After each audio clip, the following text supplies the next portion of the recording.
What determines the cost of a dental implant is really what's existing and the ease of the procedure. What really affects or can change the cost is the amount of bone. Is there any grafting that needs to be involved? How many implants are going to be placed? Is it 1, 2, 4, 6?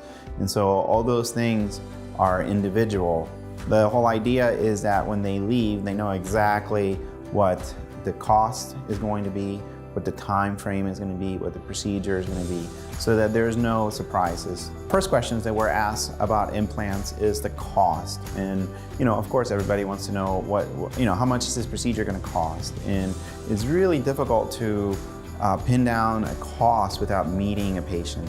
Is it something where there's no grafting involved and it's just the placement of the implant? Or is it something that is going to need augmentation of the bone and there's some grafting involved with that? And then by the end of that evaluation, by the end of that appointment, you will find out exactly what the cost is so that there's absolutely no surprises.